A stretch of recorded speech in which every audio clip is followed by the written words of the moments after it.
On se retrouve dans cette 5e vidéo pour le débrief de la 5e ronde du tournoi de Castelsarrasin auquel j'ai participé. Donc pour rappel, c'est un tournoi en partie rapide, 20 minutes chacun, plus 5 secondes par coup. Donc il y a eu 3 rondes le matin, où j'avais fait 2,5 sur 3, donc victoire contre 1643, nul contre 1800, victoire contre un joueur non classé mais qui avait bien performé sur les 2 premières rondes. Et puis en début d'après-midi, j'affronte un joueur classé 1963.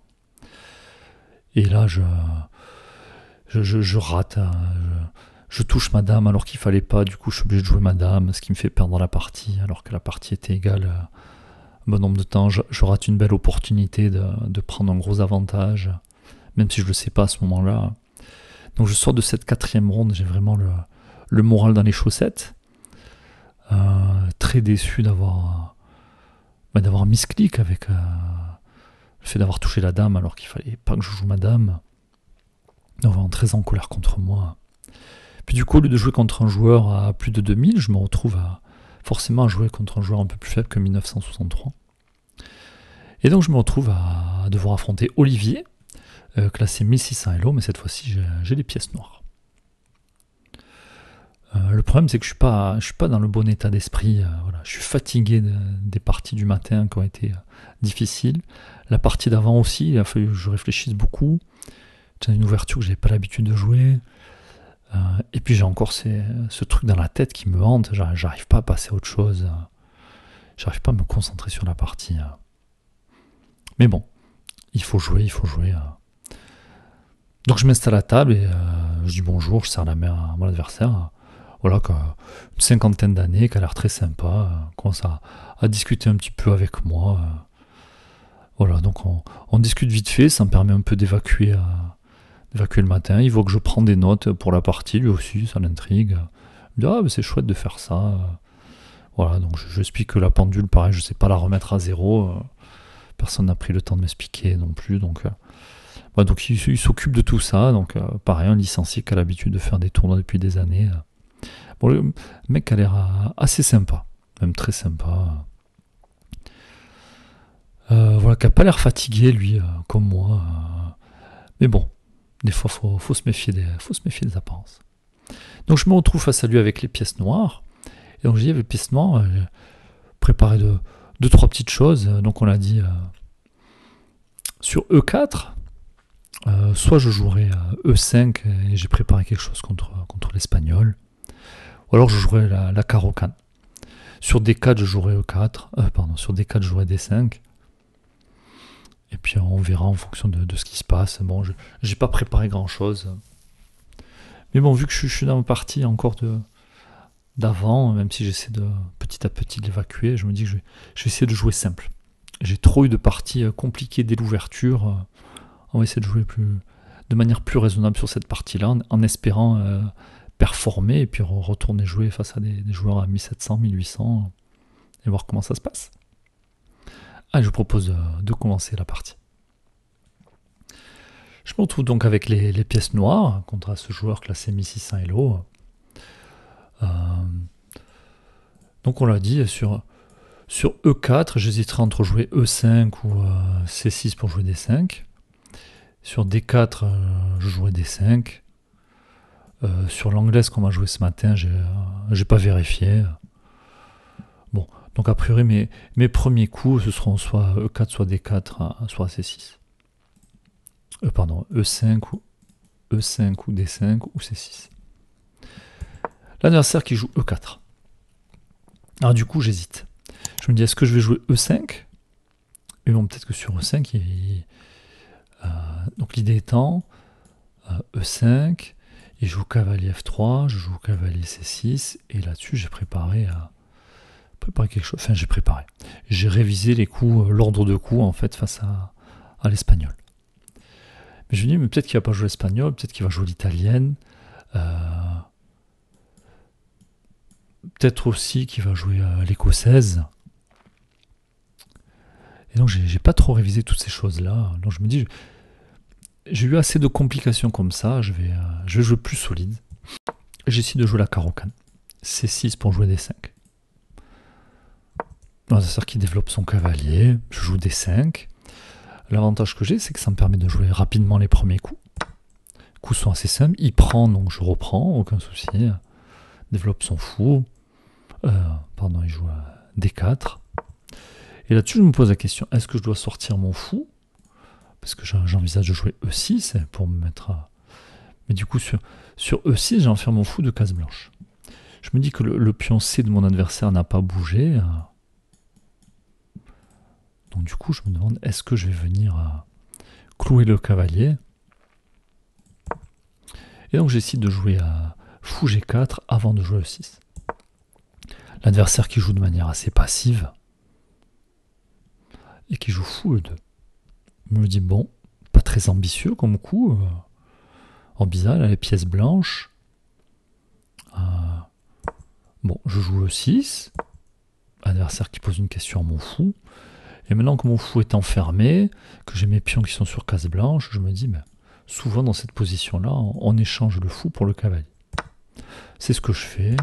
Il reprend du fou. Et puis là, je joue H6. Alors l'idée étant d'empêcher le fou de venir s'installer en G5. Donc en général, le fou va venir plutôt en F4. Moi, je pourrais jouer au moins un fou D6, proposer l'échange des fous, pour que l'adversaire ne reste pas avec la paire de fous. Mais là, je vois qu'il joue fou D2, coup encore très passif. Bon, je développe malgré tout mon fou en D6. La partie qui est égale pour le moment. Il joue A3.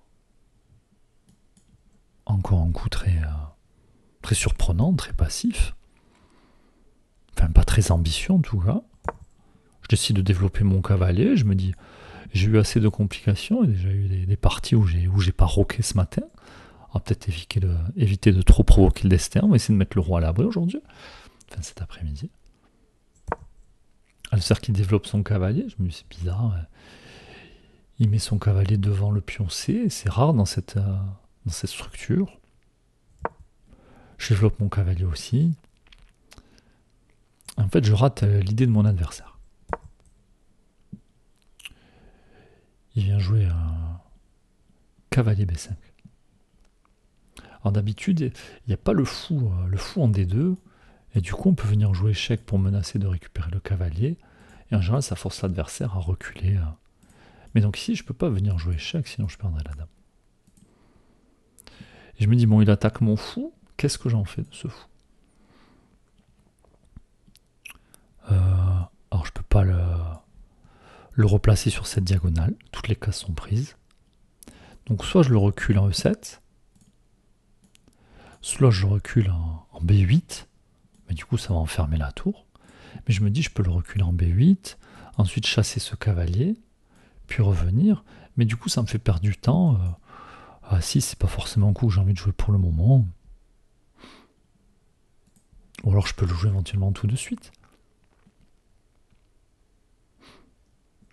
Puis je me dis, bon, ouais, et puis s'il le prend, il aura perdu du temps avec son cavalier qu'il aura déplacé 3 fois dans l'ouverture. Du coup, j'essaie de jouer petit roc. Je me dis, après tout, j'ai les noirs. Je vais avoir roqué avant lui. Il prend, je reprends. Et là, on est dans une position qui est à peu près égale. Mais je me dis, mais ce joueur, j'ai pas l'impression qu'il veuille gagner. J'ai l'impression qu'il est venu échanger des pièces. Après, je me dis, si jamais il joue petit roc maintenant, il va perdre le pion. Donc c'est-à-dire qu'il ne peut pas jouer petit roc pour le moment. Donc ça manque pas, il joue C3 pour défendre son pion, et donc je me dis, sur mon prochain coup, je joue petit roc. Et donc là, je ne sais pas trop quoi jouer. Alors, mais je vais peut-être vouloir ouvrir le centre. Peut-être j'ai pas envie de tolérer cette structure de pion là, qui a l'air très solide. Donc je joue la tour en face du roi. Je me dis, bah, si roc, ça va me laisser le temps de pousser ce pion. Maintenant, il faut que je méfie, parce que mon pion D risque d'être attaqué. Il joue petit roc. Et là, j'hésite. J'hésite entre pousser ce pion, mais j'ai peur de perdre mon pion D, même s'il est défendu 2 fois pour le moment. J'hésite à replacer ma tour, et c'est ce que je finis par faire. Je me dis, parce que Ce qui arrive souvent dans cette position, c'est l'adversaire qui fait l'erreur de placer la dame en C3. En C2, pardon. Et du coup, on peut venir prendre le pion avec le cavalier, le pion qui est cloué, on attaque en même temps la dame et le fou, et donc ensuite on peut prendre le fou sur échec si jamais l'adversaire replace la dame. Et du coup on se débarrasse de la paire de fous, on gagne un pion. Bon, du coup je me dis, tiens, il y a une colonne semi-ouverte, mais bon, l'adversaire qui vient pas mettre sa dame et qui joue G3. Oh là encore G3, mais je me dis, mais qu'est-ce que c'est que ce coup? Alors pour moi, G3, il n'y a qu'une seule idée, c'est de venir installer son fou pour chasser madame. Mais je me dis quand même, il touche au pion devant son roi, ça doit pas être un bon coup. Enfin. Alors je me dis, est-ce que c'est pas le moment de pousser le pion? Au moins ça l'empêcherait de venir ici avec le fou. Mais bon, sur la prise, j'attaquerai le fou. Peut-être je pourrais passer le cavalier. J'hésite. Et finalement, moi aussi, je joue un coup assez passif. Puis je me dis, on prépare toujours la poussée. Et puis si jamais le fou vient en G4 pour attaquer madame à tour, j'ai toujours mon cavalier qui pourra prendre. Et puis ça manque pas l'adversaire qui vient placer son fou en F4. Alors je me dis, est-ce que je peux pousser le pion? Donc lui défendu 2 fois. Moi défendu 2 fois. Parce qu'est-ce que j'ai envie de tolérer le fou sur cette diagonale? Et si jamais il échange pas, je vais pouvoir pousser le pion. Chasser ce fou. Bon, on va voir. Et du coup, j'essaie de replacer le cavalier et de toujours pas jouer à E5. A noter ici que l'ordinateur, le premier coup de l'ordinateur, justement, c'est de jouer E5. Et bon, j'hésite toute la partie à le faire, je replace mon cavalier. Alors pourquoi? J'ai pour idée de venir tout simplement pour récupérer le fou. Donc il vient me placer son fou. Donc là, il menace de prendre mon cavalier et je serai obligé de reprendre avec le pion G. J'aurai l'abri du roi qui sera complètement désintégré. Donc du coup, je décide de replacer mon cavalier. Pour pas qu'il puisse me le prendre. Non, mes cavaliers sont vraiment très mal placés. Mais bon, je me dis, je vais laisser jouer, on va voir ce que ça va donner. Moi, j'aimerais même me débarrasser d'un de ces 2 fous. Même si pour le moment, son fou de case blanche, il fait rien du tout. Et il tape dans le dur. Ah, il avance son roi. Un coup intéressant. Ça pourrait permettre de faire glisser la tour. Il vient défendre son fou, défendre le pion. Et moi, je joue cavalier G6.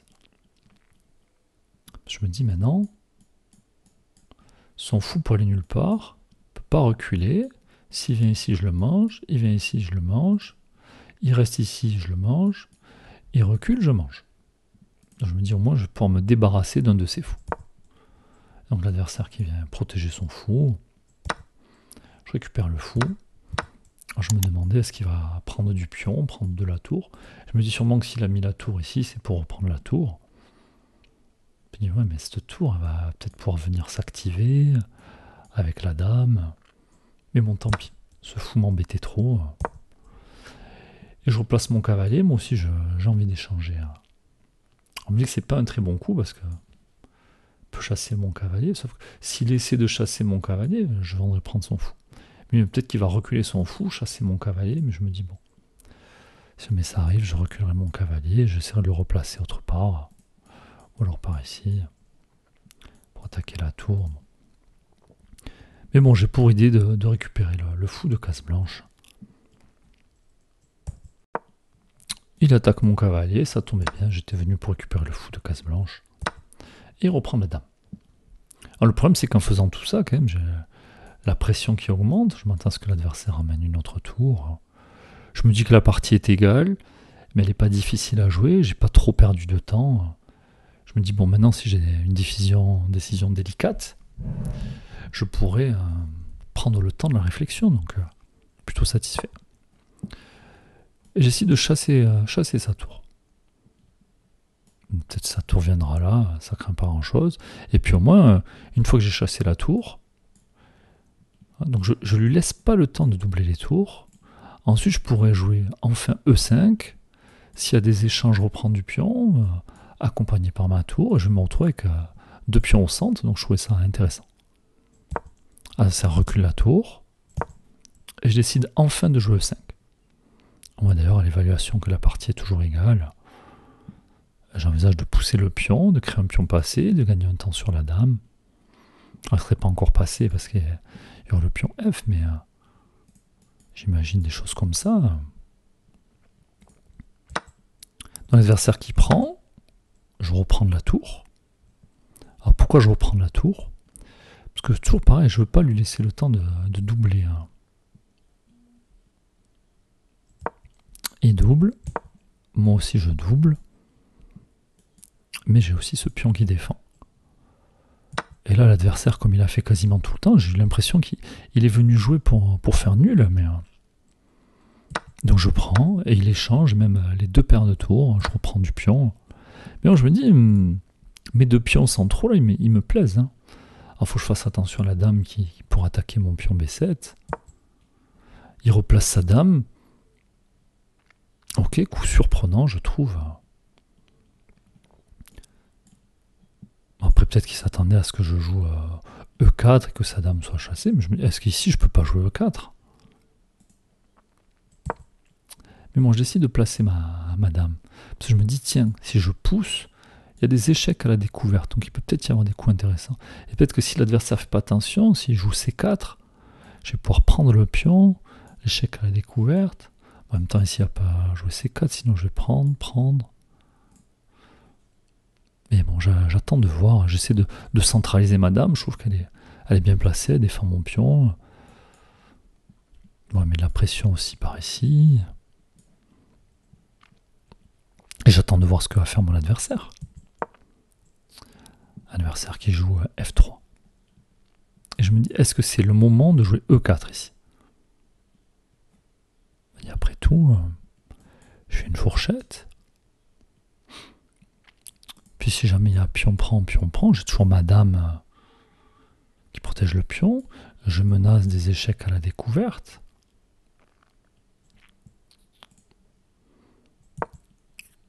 Mais je me dis, j'hésite. Hein. Alors ici, l'ordinateur dit le meilleur coup, c'est de jouer E4. Mais bon, il dit aussi dame E6, c'est un très bon coup. Puis j'ai peur que la dame vienne par ici, mettre la pression. Donc du coup, je commence par jouer à A6. Adversaire qui déplace son roi. Il sort de cet alignement-là. Là encore, je me dis, est-ce que c'est le moment de jouer à E4 ou pas? Je me dis, mais le roi qui s'éloigne, moi je vais me créer un pion passé. Et donc je joue E4. Adversaire prend, je prends. Et ça y est, j'ai mon pion passé. J'ai le pion passé, mais le problème c'est qu'on a les dames sur l'échiquier. J'ai mon roi qui est loin. Puis je peux avoir des échecs perpétuels. Je me dis que la partie est sûrement proche de l'égalité, mais j'ai quand même une petite chance de gagner avec ce pion. L'adversaire qui décide d'empêcher ce pion d'avancer. Alors je me dis qu'il faut que ma dame continue de le défendre. Or sa dame ici, finalement elle m'embête pas plus que ça. Elle menace aucun de mes pions, à part le pion A4. J'essaie de replacer ma dame. Il est temps, si jamais l'adversaire veut pousser des pions, puis je reste à la défense de mon pion B7. Je suis à la défense de mon pion A4. Je trouve qu'elle est au centre de l'échiquier. Elle peut mettre le roi en échec s'il y a besoin. L'adversaire qui joue un bon coup et qui dit, mais mon roi, en fait, il n'a rien à faire de l'autre côté. Hein. Essayer de le ramener et peut-être essayer de venir défendre ce pion. Hein. Et moi aussi, je décide de ramener le roi. Allez, on centralise tous les deux le roi. Hein. Adversaire qui propose l'échange des dames. Et ici, vous voyez l'évaluation avec un gros avantage noir.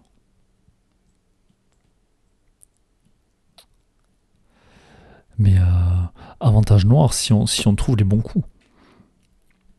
Du coup, je me dis, est-ce que je dois prendre la dame? Est-ce que je dois avancer les pions d'abord? Bon, j'ai un peu de temps à la pendule, mais mine de rien, on a joué 35 coups. Et pas tant que ça. Et je me dis, mais cette dame, elle m'embête aussi parce que elle menace mon pion G7.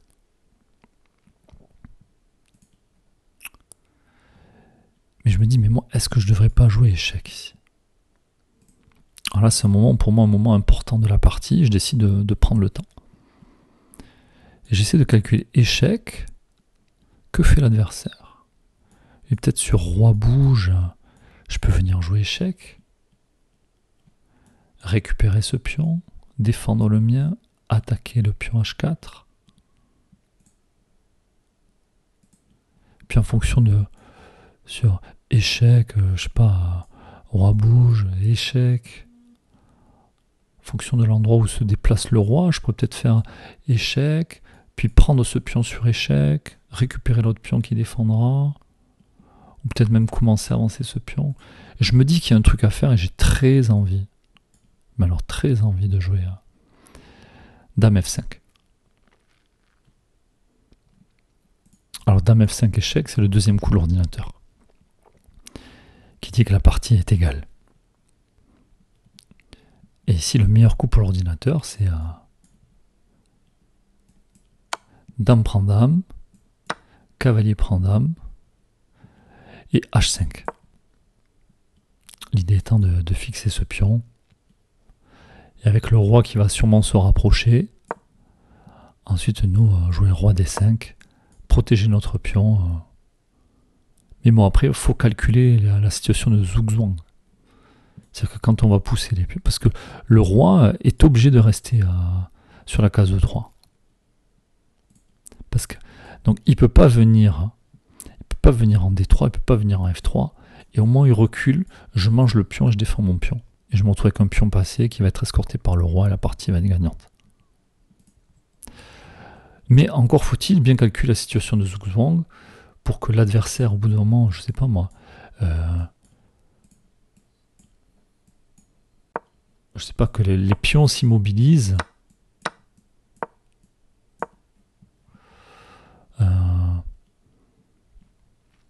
Et donc là, l'adversaire embêté. S'il pousse le pion, je mange. Puis je vais commencer à avancer. Et là, le roi va avoir du mal à défendre les deux pions. Donc s'il avance, moi j'avance. Comment il va faire? Donc il aurait fallu calculer toutes ces choses-là. En tout cas, pour moi, le coup qu'il fallait voir... donc il fallait voir ici, c'est Dame prend, pion prend, et H5. Alors, est-ce qu'il y avait un autre coup qui gagnait? Apparemment, l'ordinateur dit aussi A5 ça gagnait, Roi D5 ça gagnait. Mais moi, au moment de le jouer, je me dis, il va mettre son roi en E3 et la partie sera égale. Et avec les dames sur l'échiquier, on va finir par répéter. Et en fait, pas du tout. Ici, la partie est gagnante si je prends la dame. Sauf que c'est pas du tout ce que je vais jouer. Ici, je vois que la dame menace mon pion G7. Du coup, je joue G5. Et puis je me dis, mais s'il veut prendre ma dame, je reprendrai du roi. Mon roi sera à la défense du pion. Je me débarrasse de cette faiblesse ici. Il prend la dame. Je prends sa dame. Prends mon pion. Je prends le pion. Et là, il avance le roi. Et je me dis que là, je vais jamais arriver à passer. Alors j'essaie de ne pas toucher à mon pion G parce que ça empêche le roi d'avancer. Mais si jamais je viens là, il y a un monde où je perds la partie. Mais bon, il y a aussi un monde où lui perd la partie.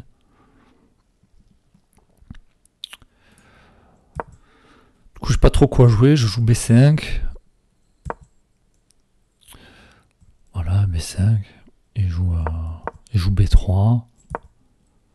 Je place mon roi. Je vais rester au contact de ce pion. Je me dis, il faut aussi que je me méfie de de ces pions qui pourraient avancer. Je me dis, attention, je pense que la partie est nulle, mais je pourrais aussi la perdre aussi.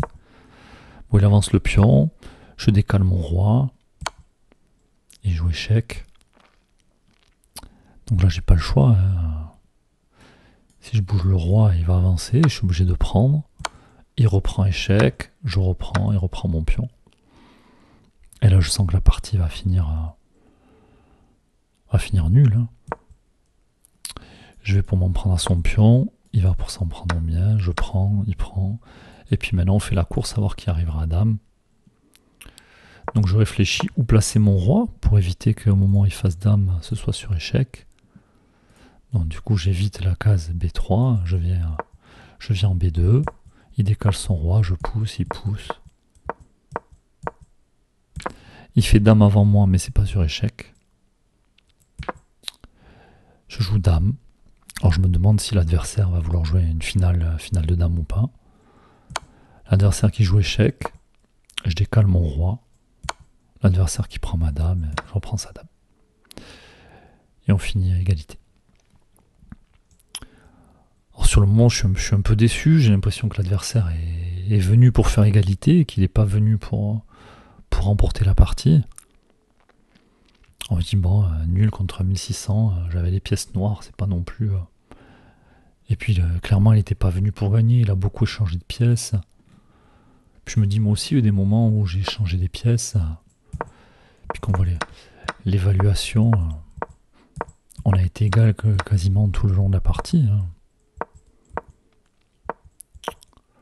Donc voilà, il n'a pas fait d'erreur. Si j'aurais peut-être pu sauver mon fou, je sais pas. Bon. Non, même lui, à la fin de la partie, il a dit, bon, ça devait se terminer comme ça. Hein. Bon, ça devait se terminer comme ça, parce que j'ai l'impression qu'il a joué pour faire nul. Moi, même si ici, j'ai moi aussi échangé du matériel, mais parce qu'il y avait un peu de pression. Après, j'ai essayé de pousser, j'ai essayé de créer mon pion passé. Lui, j'ai l'impression qu'il était assez passif. Bon, puis l'évaluation qui reste aux alentours de 0. Et finalement, au moment où j'ai l'opportunité, et bon, je sais pas pourquoi à ce moment-là, j'ai pas calculé dame prend dame.